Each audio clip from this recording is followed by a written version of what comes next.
Today, you are going to get a front row seat to the incredible Springbok career of Toks Van Der Linde. Toks, welcome to Front Row Rugby. Yeah, hello Peter, very nice talking to you. Toks, before we begin our conversation, let's take a look at this week's trivia question. In 2004, Nike was replaced as the Springboks jersey manufacturer. Who was the team's new kit supplier?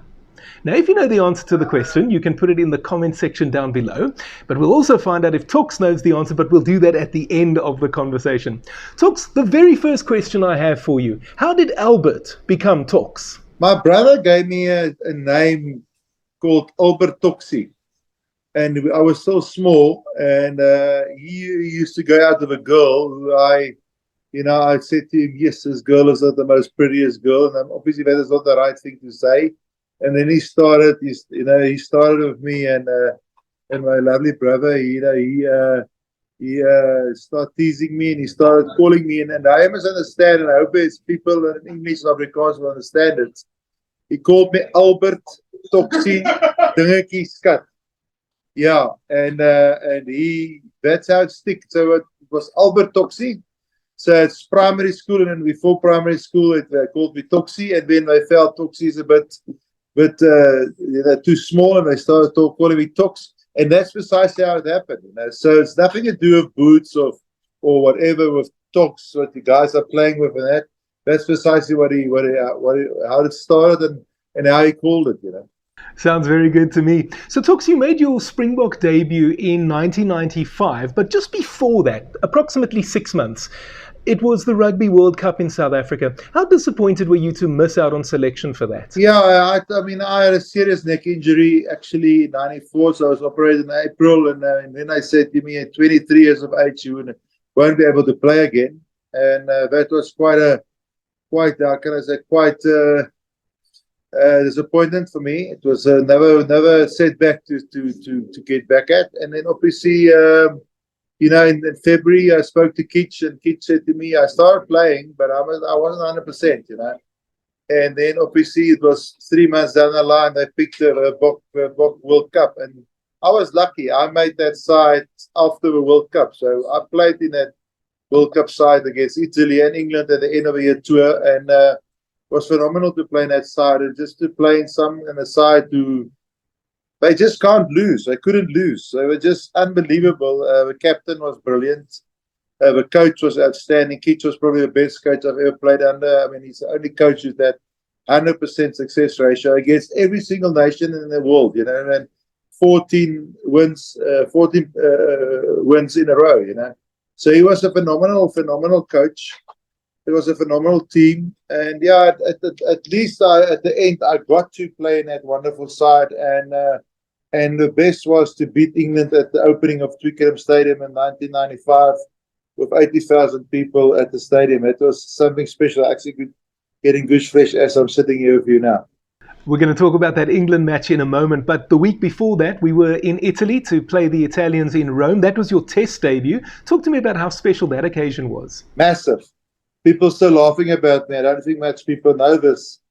I remember I was dreaming to become a Springbok. I always wanted to become.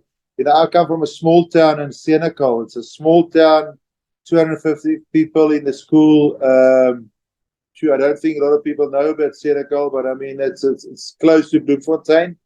So I finished my matric year there, and Viljoen gave you a chance actually to become what you became, and it was just. Still today, Kuba's laughing at me. I remember getting my jersey and my socks and my pants. And that night I slept in it. Can you believe it? I slept in my pants, my jersey and my socks. That's how proud I was to become a Springbok. And that is special. We had a very tough match against Italy. I mean, we only won 40-21. And I remember then a wonderful man who's a joiner for England, my cat, wrote on a Sunday morning paper that South African World Cup squad is average, and I think he should have never done that. You never do that to a Springbok side, because then they're on the most dangerous.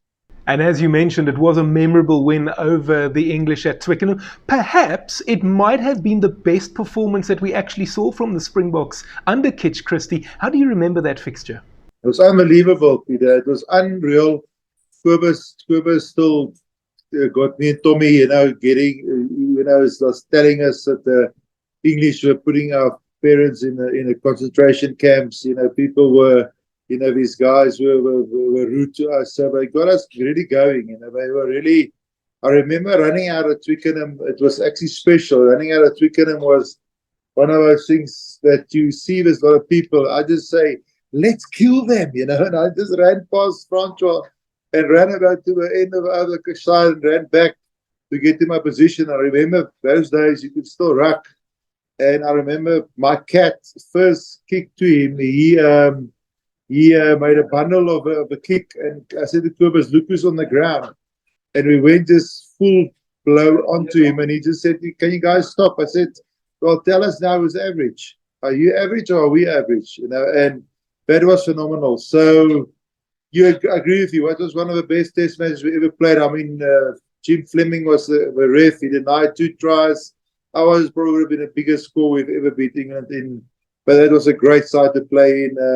I remember also one thing that a lot of people will forget is that James Small was dropped for Jacques Willifeer. That was quite a bit of a debacle in the side, but at the end it was fantastic to just play there, beat them, lie in the bars in the change room, drinking the beers, just having a wonderful year that South Africa ever would have had in 95. I mean, Springboks had a phenomenal year in 95, and that was just the end of a wonderful career of Kitch Christie.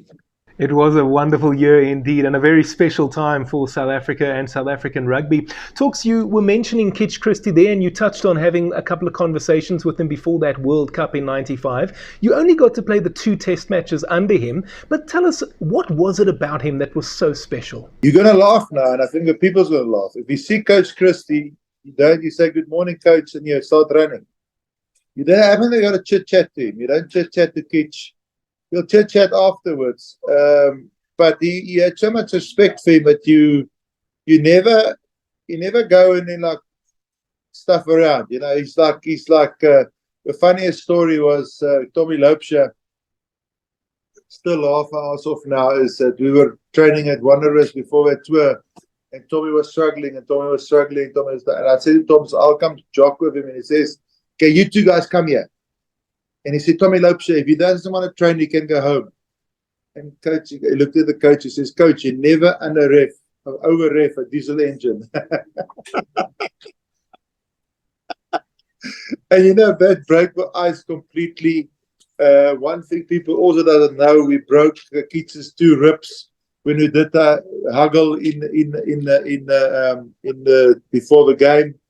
That it was amazing. And then Kobus and myself, we lay and we actually, François and everyone came to try to get a hold of us because Prince William and Prince Harry wants to meet us, but they were young and things like that. And then Kitch came in and he said, I knew it was you 2 guys sitting here or lying here in the bars, and it was definitely you 2 guys I was looking for, and I'm definitely going to have a beer with you guys. And that was phenomenal from that point of view. Kitch was just special. I mean, when we found out he had cancer, it was the biggest blow against I've ever had in my life. I mean, he was a superb guy. And one thing about Kitch, he used to love the forwards. He loved Kobus, myself, François. He loved the props. He says the backs are just there for the fancy boys. We must get the ball, they must run the ball. So Kitch was just phenomenal. I got the utmost respect for him, and may his rest in peace. He's a super special guy.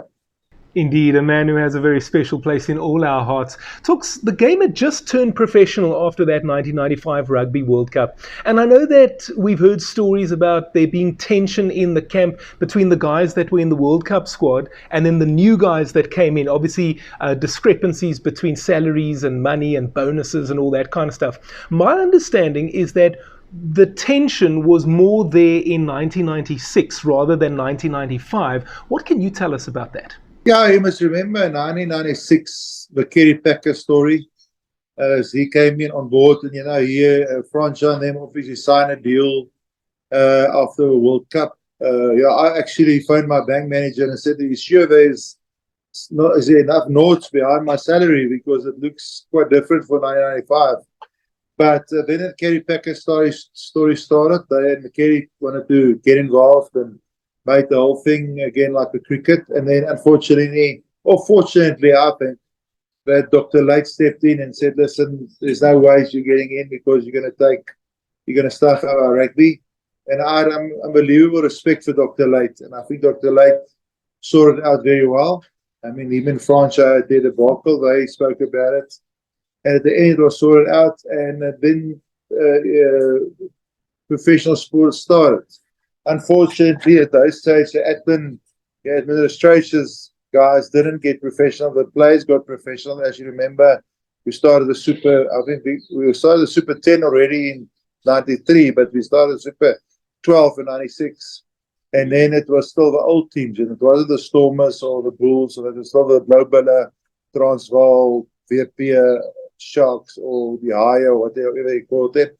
And then I think from then on, you can see now, 96, I remember playing against all the top sides in New Zealand. I mean, geez, it was just phenomenal to play against those World Cup Oaks from New Zealand. It was special. So the professional era worked for us. And you can see now, and I don't want to run ahead, but you can see now Australia and New Zealand have been missing South Africa. You know, we've been tough. It has been tough for us to play in the Super Rugby, but you can see that Australia and New Zealand is missing Super Rugby big time. Let's stay in 1996 talks. You actually missed the first half of the test season for the Springboks. Why was that? Well, you see, but this is another thing. You must remember Markgraaff took over from Kitch, and then the debacle of Markgraaff and Pina, remember the test match at Newlands. And Osturant was fit again. I mean, I rate Os as the best prop ever in history of the game. I think, Sako was competing with Os. So Os was obviously playing. He was 100% fit again. And then at the end of the year, we toured again. So we actually went unbeaten again at the end of 1996. So I went on that tour. That was fantastic. So I had an up and down tour, a Springbok career because of, injuries, because of being sending off against the French Barbarians, competing with very good props, a lot of new coaching staff coming in and out. I mean, you had Markgraaff, then you had Carl, then you had Nick, then you had Harry. So it was actually from 95 to 2001, it was actually scary to know how many coaches came into the fold. And unfortunately, you had to compete with the best. And still today, if I pick a side, Osturant's my first player. He was phenomenal. Osturant was in a different league. He was a freak. He was like Ruben Creer. They were freaks, and I got the utmost respect for Os, and we're actually very good friends. Wonderful players, all of them. And speaking of that 1996 end of year tour, as you say, you did feature there. Argentina was the first stop. Toks, I've had quite a few former Springboks on this show that have said that Argentina is the best country that they've toured. And to give you an idea, Peter Miller was on the show, and he told me that the best part of Argentina is the steaks and the pretty girls. I'd like to hear what you have to say. Well, coming from Peter, I would have said the pretty girls first and then the steaks. I mean, and it's 100% correct. It's, we all married, but the youngsters had a fantastic time in Argentina. Fantastic place to tour. The people are wonderful. The meat is brilliant, and like you say, it's like the Sabatinis of the world. The girls are all very beautiful, but I mean, you can only look. That's one thing about life. It's look at the menu, but eat at home. But the youngsters enjoyed it. I remember one day, Andre Joubert and myself were sitting having a coffee, and I said, "Juts, it's like playing tennis. It's just like your head's going, it's getting your neck loose because your head's just going like this. You can't believe, the meat is what's going past you." Now that's the truth. That's the truth. Is that the guys enjoyed Argentina. I loved Argentina. It was a phenomenal place. And then we toured the Western Province. We beat Argentina, but afterwards they got the most beautiful beer. Their hospitality is fantastic. That's a wonderful place to tour. And then, Toks, we spoke about money earlier, and you mentioned Francois Pienaar, and obviously Markgraaff had dropped him. I'd be very interested to hear from you. What was the atmosphere like in the Springbok camp on that end-of-year tour? Yeah, it was tough. It was. You must remember, Andre Markgraaff made it clear that him and Pienaar isn't going to get along. Unfortunately, Francois was one of the probably best captains I played under. But yeah, so it was one of those things. Francois got injured in that All Black Tour game at Newlands. What you also forget is that Markgraaff also didn't pick Joel Stransky for that tour. That you guys forget. And so there was a lot of guys, I don't know what it was all about. Unfortunately, I wasn't part of the management team to talk about that. But that was, you see, that's a problem when you get new coaching. It's a coach's side who he wants to have there. If you remember, he picked a guy like T. Oosthuizen in the place of Francois Pienaar. Tiaan Strauss has already gone to Australia. So a lot of new guys, So Markgraaff brought a lot of his Griekwas guys in.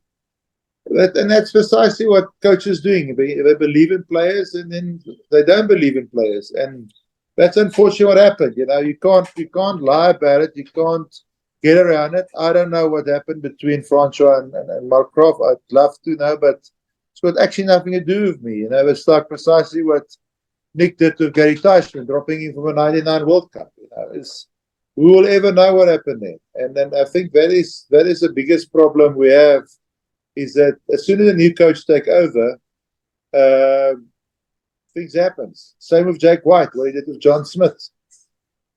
So, look at Rassie with Siya Kolisi, So it's when a coach backs someone, and he backed Gary Teichmann, and he felt that Gary Teichmann will be the next best, and look what happened to Gary Teichmann. So that's unfortunate what's happened in sport. Sport, it can be up, but it can be very down very quickly. And I think that's precisely what happened at the end of that year tour, is that a lot of new guys were, how can I say, were brought into the Springbok fold, but you still had a very strong side. You must remember we beat two very good Argentina sides. We beat France twice. At the end, we beat Wales with a record score at the Old Caravan Spark. So it was a very good tour, that, and I must give credit to Gary, because Gary was such a good captain, and Markgraaff believed in him. And and if you remember clearly, the Andre Beste situation was hanging over Markgraaff's head. So he knew about it already on a tour, and so he took that strain. So I think Gary Teichmann was fantastic to lead from the front, to lead as a leader and as a captain. And that's why I say, still today, if Taishi was the captain in 99, we would have won that World Cup, guaranteed. A lot of people share that sentiment, Toks. You mentioned Andre Beste there, and I was going to ask you about that a little bit later, but since you've mentioned it, we can discuss it now. As you say, Markgraaff was aware of that on that tour, I think, as I understand it, while you guys were in France. But as players, were you aware of anything going on at the time? No, we didn't. I was just very, I'm a funny guy, and I was always like a captain of the entertainment committee. So I will ask always who's playing golf, and then you get Mark Andrews says he'll play. I says, Mark, but you got to pay $20. No, I'm not playing. So Marky was one of those oaks that we all laughed at him. It's that Keith Andrews used to say, his uncle, he said, Marcus is to play against. You just throw a few coins on the ground, and Mark will first pick up the coins, and then he'll jump in the lineup. No, just a joke against Mark. We all laughed at Marky. Marky was looking after his bucks, but he's a very good oak. But talking about Andre Beste, it's what he's done to Markgraaff. But again, I think it's also Markgraaff promised them a seat in the Springbok side, and then that was a problem. And but unfortunately, to do things like that I think is totally ruthless. It's very sad to do that, and I think that hurt Markgraaff a lot. Markgraaff was on the brink of becoming a great coach. He's a great man. He's an oak of a lot of knowledge. You should remember, Nick Mallet actually used Markgraaff and Carl in those oaks in his situation. I think that got to him a bit on that tour for sure. And just speaking of Markgraaff as a coach, Toks, you spoke to me earlier about Kitch Christie. How would you describe Andre Markgraaff? Markgraaff is, you must remember, and I'm going to say it straight, you got the Englishman against the Dutchman. If you think about it, Kitch was just totally Sauti, and then Markgraaff was this totally Afrikaans boy. So he used to like, Andre Venter, and he used to like me, Kobus, David Tron, the Afrikaans guys, but he made Teichmann the captain. He really rated Teichmann, he loved Teichmann. And from my point of view, I think it was fantastic, So, no. Andre and myself go a long way. Andre, we come a long way. I mean, since probably the 90s. Beginning of the 90s. So, I rate Markgraaff. Markgraaff should have done very well. Unfortunately, that situation happened, and it's unfortunate. And, and then, it was supposed to be Gerrie Sonnekus. And remember, Gerrie Sonnekus didn't even make it. And then Karel came in, shame, and Karel was thrown with the Wolves, in that 97 series. So, no, I think Markgraaff was a very nice coach. One thing about Andre was he's approachable. You can talk to him, very approachable. And the players also, enjoyed him. But I think it was also tough for him to get after Kitch Christie to come in and stay in the same league, so I can say, as the Kitch Christie are. Hey, if you're enjoying this video, why not consider becoming a patron? It's my dream, guys, to do this full time, and with a small financial contribution, you can help me realize that dream. The link and the QR code is appearing on your screen right now, and I'll also put it down in the description area for you to go and click on at a later stage if you would like to do so. And by becoming a patron, I promise there will be great benefits for members. Now let's get back to the interview. So how special was it to win that test series in France? It was amazing. And then I need to just tell you a story. I don't know, it's in every book where you can go, is that Kobus got me because we stayed in Bordeaux. And Kobus said to me, there's two things in Bordeaux what's very important, and that's wine and lingerie. And I was newly married. And Kobus took me to a lingerie shop, and he was behind my back. He told the woman in French, because he could speak French, that I'm actually a cross-dresser. And he, you can laugh, Pete. And then he said to the girl, but you must buy your wife some lingerie. And then she brought out a big panty, and she brought out a big bra. And I said, but that's not my wife's size. And I said, do you like the color? Do you like the style? Do you? And I said, Coach, it's perfect. And then after I smelled a rat, and I saw this girl was smiling, and I knew something is not right here. And then I realized Kobus was pulling a big prank on myself. That is hilarious. Toks, you mentioned earlier, the injuries, and a different coach comes in, and then he has his own idea of who the players are that he would prefer. And between 1996 and 2001, you were out of the picture as far as the Springboks are concerned. Did you feel during that period that your Bok career was over? Yeah, but I mean, Nick still picked me for end of year 2 in 97. Nick and myself very good mates. He still picked me for the 98 end of year tour. And remember 98, we should have picked a better side to win that 18 in a row. And Nick he says himself, he picked a lot of injured guys, and he fortunately those actually pulling through. So in 1999 I broke my hand, so I was out. So I had a lot of injuries, and then in 2001, I was with Harry. So I could have had a much better Springbok career, but unfortunately it didn't happen. There was players who's playing brilliantly. Oli, Osdurant, those guys. Darby was playing well, so they had the opportunity, and Darby could play Lucet and Tighthead. So as I wish, I played 18 games, I think, as a Springbok, 7 tests, and the rest was midweek games. But that's a card you were dealt, and unfortunately, I didn't play as much as I would have. Luck to have played. I mean, if you see the guys now, how many test matches they play, it's fantastic to be a Springbok. I will always be in my heart a green blood Springbok. I mean, I love the Springboks. It's really for me.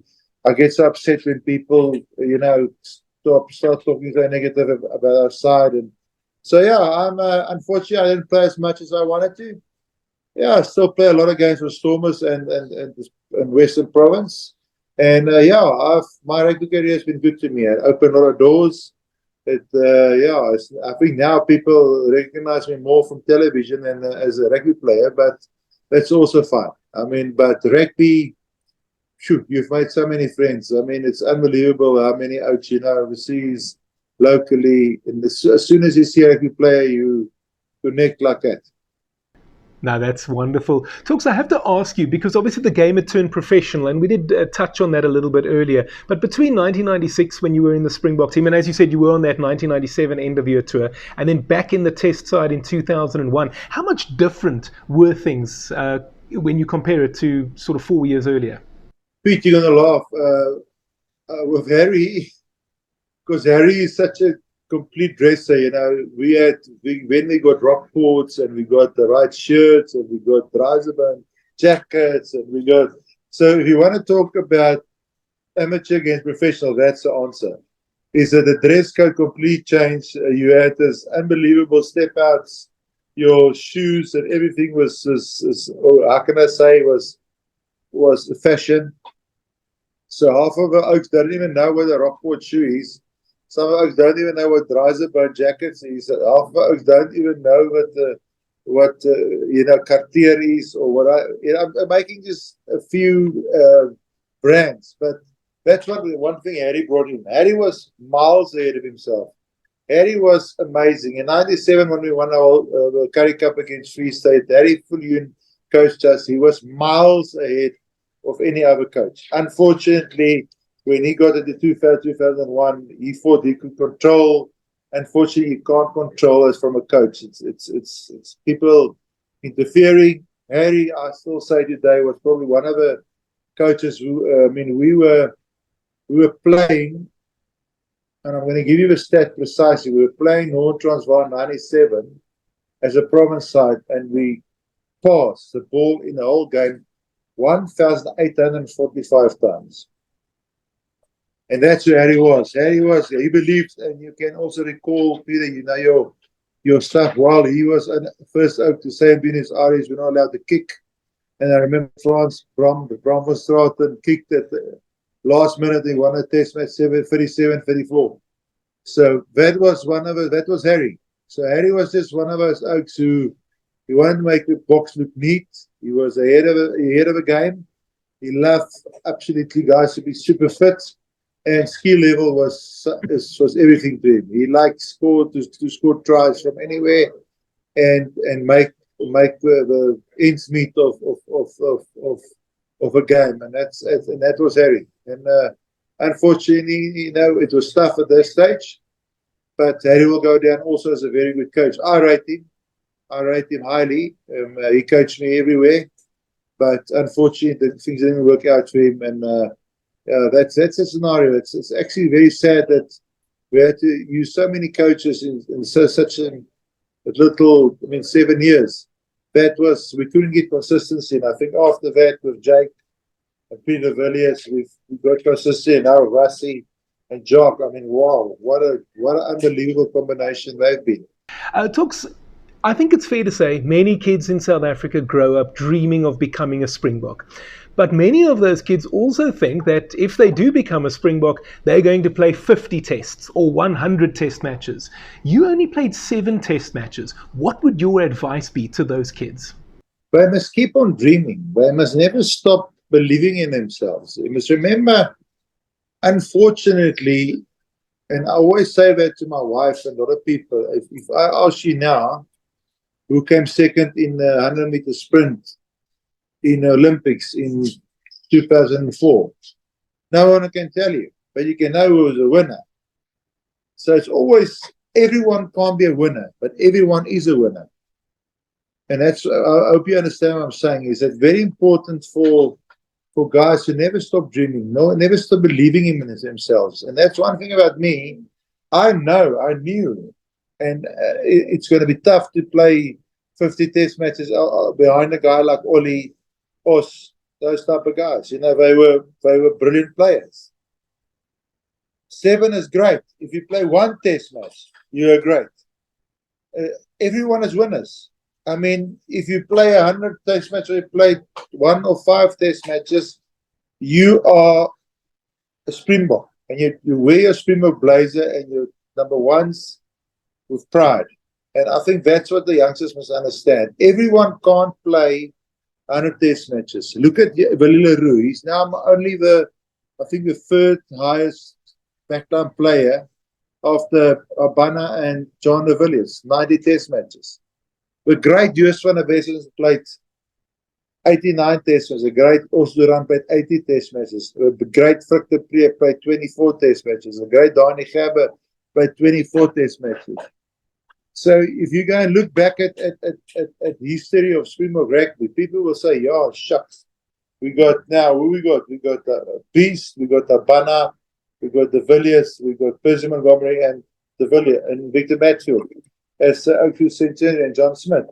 So that is not so easy to play in test matches. And I was so happy for Viljoen because I think Viljoen is one of the greatest players we've ever had, and him playing his 90th test is fantastic. So yeah, I'm happy. Unfortunately, I couldn't play more. But one thing about what I like the tours. Some tours I stayed long, some tours I was sent home early. But I enjoyed playing in that midweek games. It was great. I remember, you're playing with French Barbarians, you're playing with students, you're playing Island A, you're playing. It was so many unbelievable times, and we toured the whole world. And I think today that's what the Springboks is missing the most, because they are playing only test matches. They're not playing this midweek games, and that's where you make friends. That's where you really make friends. Yeah. Toks, who was your toughest opponent? You won't believe it. As a guy by the name of Dougie Heymans, who played for Free State. I mean, it's probably the unluckiest guy who never made Springbok. He coached all of us, me, Ollie, David Tron, Os, and unfortunately he passed away 2 years ago due to COVID. But Dougie Heymans by far had the best technique I've ever played against. Obviously we struggled, both of me and Os struggled against Ollo Brown, because Ollo those days could put his hand on the ground, but when he was supposed not to do it anymore, he struggled. But internationally and nationally, Dougie Heymans was the best scrummager I ever played against. He was just so difficult. Afterwards, you have this scarf on your neck because you knew you had a game and a half against him. He was just phenomenal scrummer. Yeah. Is there a player currently that you admire? Sure, that's a difficult question. Well, one I admire is Oklahoma Polisi. First of all, and I tell you what, honestly, for him to have come back after that serious knee injury, I mean, I've spoken to doctors, I've spoken to physios, but for him it's a miracle. But as a leader, he plays. But my guy in the box side, if I don't play him, Eben Etzebeth is a freak. Eben Etzebeth, I know him from young days. He grew up in front of us. I love Eben Etzebeth. There's not even a question. I think he's probably the epitome of a player who is in a different league, above the rest, miles, not even closely, but miles. He just gives everything 100% when he goes on the field, and he believes in that green and gold. If you think he's only 30 and he's played 115 test matches, it's actually crazy if you think about it. It really is incredible. Toks, you mentioned a little bit earlier that a lot of people know you from TV. Toks and Chops is the show, I believe. What else are you up to these days? Yeah, still commentating for SuperSport. We're looking at starting a new TV show. I've left Toks and Chops end of last year. I've taken a bit of a sabbatical this year on television, but still commentating for SuperSport and Afrikaans. Definitely looking at starting my own consulting company called Toks Promotions. So Peter, I might tap into you, because I think you know precisely how things work. And then it's great to it was actually very sad for me to commentate on the Islands and Africa game, because that was South Africa they won everything except the game. And that was unfortunate. And so I'm loving commentary. That is one of my things I absolutely adore. And it's so I think a lot of new doors will open. It's like I told you, it's very tough in the economy now in South Africa. Not easy. You gotta focus on what you want to do. You got to pinpoint that down. You got to pinpoint it down. What is your future? What do you want to do? I'm turning 54. I've done basically everything I could. So it's one of those things I really would like to treasure going forward and see where you can add value, especially to young players. Especially to tell these young players, because what worries me is that rugby became still the first number one sport in South Africa, but a lot of guys are playing hockey now. A lot of guys are playing soccer. We need to get the development of rugby back to its best, and that's precisely what I wanted to do going forward. Yeah, sounds good to me. Toks, let's take a look at that trivia question again quickly. In 2004, Nike was replaced as the Springboks jersey manufacturer. Who was the team's new kit supplier? Do you know the answer, Toks? It wasn't Adidas, eh? What is Adidas? Okay, Toks, the correct answer is in fact Canterbury. Oh, cheapest, really? Those, apparently, officially, according to them, it's 3 Kiwis that appear as their logo, but it looks like 3 Cs. But yeah, Canterbury was the kit supplier for, I think, more than a decade, actually. Yeah. Oh, right. So I didn't know that. But of course, today, Nike is back as the kit supplier, and I think a lot of people are happy about that. Very happy about that. I mean, look at you. The kit looks fantastic on everyone. You're very kind. Toks, let me say, it was lovely having you on Front Row Rugby today. An absolute pleasure. So nice to listen to those old stories from the past. And it's always a pleasure to talk to a Springbok. Thank you for your time. And I hope that we can have you on Front Row Rugby again in the future. You can call me anytime. Just remember, if you get caught going to buy your wife some lingerie, be very careful. Last time on Front Row Rugby, Lawrence Sapaka was my guest. You can go and watch that video. It's appearing on your screen right now. Next time, 1995 Rugby World Cup champion Chris Rousseau will be here.